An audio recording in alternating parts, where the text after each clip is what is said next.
Hey guys, it's Archon. A few days ago, I made a video about some leaked Reaper of Souls information that was data mined by Diablo fans. If you haven't seen that video, it's linked below in the description. Well, good news! Diablo fans has data mined even more information. This time they found a big list of skill changes to all the skills. Now keep in mind, all of this information is subject to change. It would actually be very weird if all of this went into the expansion as it is. This is just stuff they're playing around with, testing on the PTR.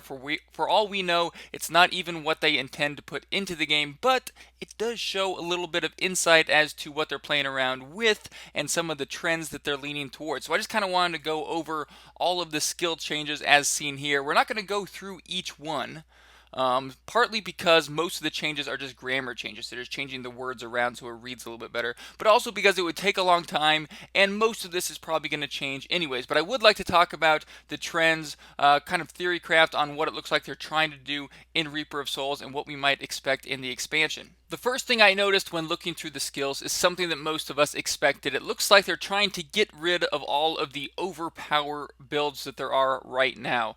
For example, for the Barb, Battle Rage into the Fray. This is the rune that lets Barbs have infinite fury. Basically, when you get critical hits, it generates fury, and that's why Whirlwind Barbs can always have full fury, and that's kind of OP, and so they're changing it into the phrase so it makes it so you gain 1% critical hit chance for each enemy hit within 10 yards. They're also changing Wrath of the Berserker, Thrive on Chaos. This is the one that made it so when you spent Fury, it extended the duration of Wrath of Berserker, and there's a reason that Barbs could stay permanently in Wrath of Berserker. Now you gain 248 life per Fury spent while under the effects of Wrath of Berserker. They've also changed Archon so you don't get additional duration when you kill enemies. They haven't said anything about critical mass, but I'm guessing they're going to get rid of the critical mass build. It seems like it would be kind of overpowered still, and they'd have to remove it to balance it with the remaining builds after they get rid of course, Wrath of Berserker and Archon, and any of the other overpowered builds they decide to get rid of. The next thing I noticed is that they took some of the skills that were less used, less popular, and they've changed them so that they're more useful. One example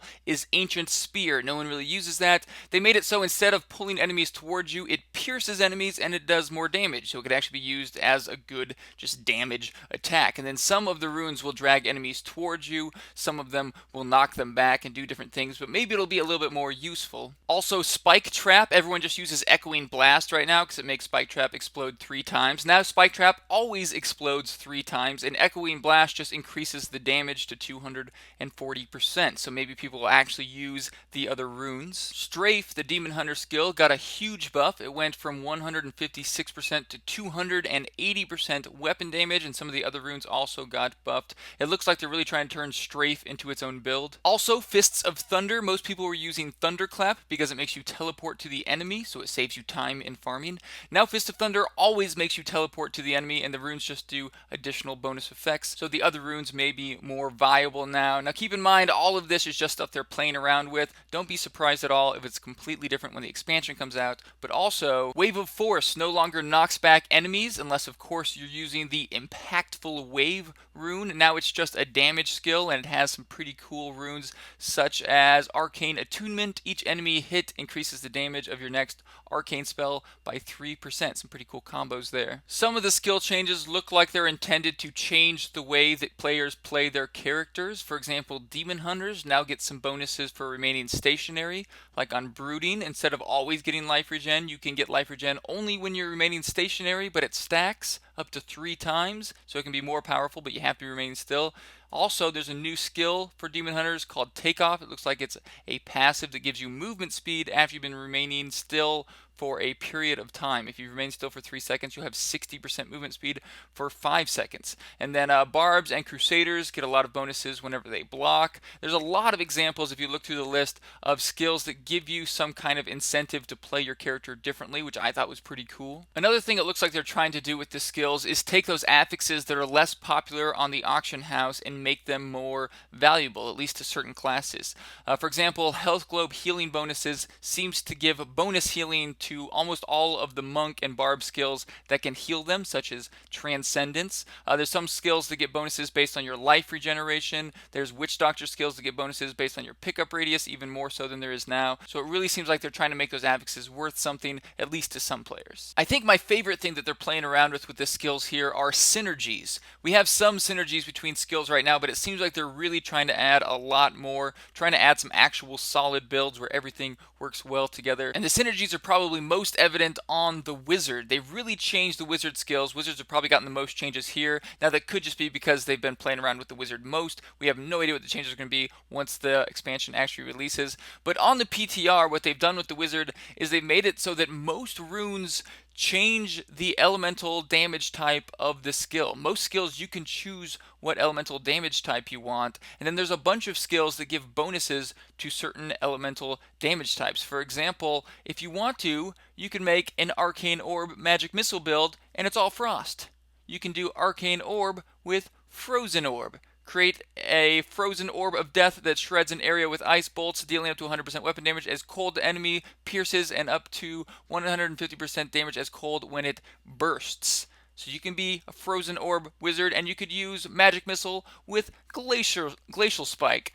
Cast out a shard of ice that explodes on impact, causing enemies within 5 yards to take 88% weapon damage as cold and be frozen for 1 second. Enemies cannot be frozen by glacial spike more than once every 5 seconds. And then there's a bunch of skills that now give bonuses to frost or arcane. If you want to, you can read through it. There's a lot. Otherwise, I'd go through all of it, but you could really make a frost wizard or a fire wizard or a lightning wizard or an arcane wizard, and all your skills would work well together. So I thought that was really cool. I think they've done the same for the other classes, but not as much as they've done with the wizard. So I really hope they keep adding more of these synergies, because it will make some really solid builds that can actually compete with the more overpowered exploity builds. But maybe the most profound change they've made is they've almost completely gotten rid of lifesteal from all of the skills. There are a few exceptions, but for the most part, there's no more lifesteal based on percent of your damage that you do to an enemy. For example, Bloodthirst now gives you health per fury spent.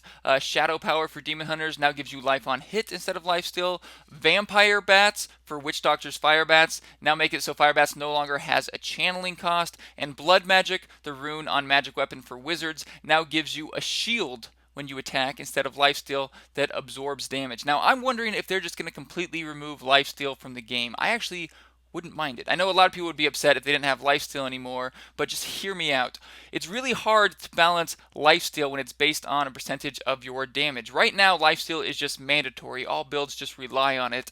And what that means is when you're getting low on health or you're worried about dying, the best thing you can do is to jump into a giant group of enemies and surround yourself by mobs. There's a lot less strategy than there was when the game first came out, early Inferno, when if you were dying, you had to run away and you had to be strategic and you had to dodge enemies and you had to try to take them out one at a time. And there's a lot more strategy there. It didn't feel as awesome, I guess, as just running into enemies and just destroying them, but that gets a little mindless after a while when you're just trying to get into more and more enemies and you lose all that strategy. You're not responding to the enemy's attacks. Every enemy pack fights exactly the same because you're always just in it.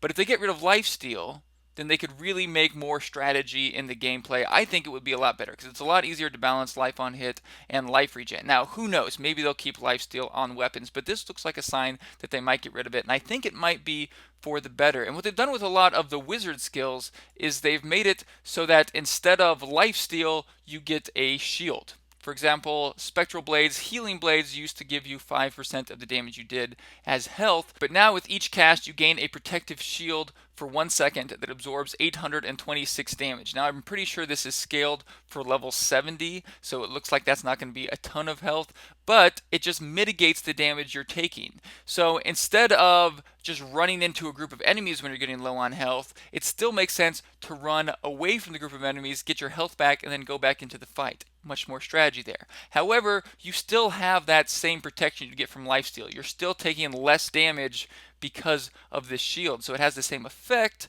without killing the strategy of trying to avoid the enemies when you're low on health. Overall, I'm really excited about what they're playing around with on the PTR right now. This list of skills got me even more excited for the expansion.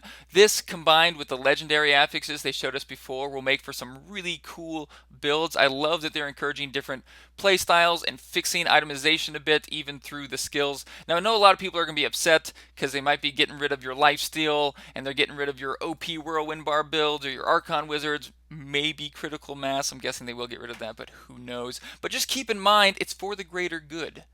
Sure, you might lose your one build or the one thing you really like, but you're getting so much more. If they do this right, if they really make it work, there's going to be so many viable builds. It's going to be a theory crafter's paradise when the expansion comes out, just playing around with all the different legendary skill combinations. And you won't be able to just immediately do any build. You'll actually have to go out and find the legendaries you need for builds. So even if there are builds that are really OP, it's okay as long as it takes a while before you get that gear, because then you still have a lot of other skill builds to play around with until you get there. So who knows what the skills will look like by the time Reaper of Souls actually comes out. This is just what they're playing around with right now. It might look completely differently, but I think Blizzard's on the right track. I'm really excited about the direction they're taking this. I really want to make a Frost Wizard and use my Frozen Orb and Glacial Spike magic missiles. But that's just my opinion. I'd love to hear what you guys think, so let me know in the comments below. I hope you guys enjoyed this video. Please hit that subscribe button if you did, and I'll have another one for you soon.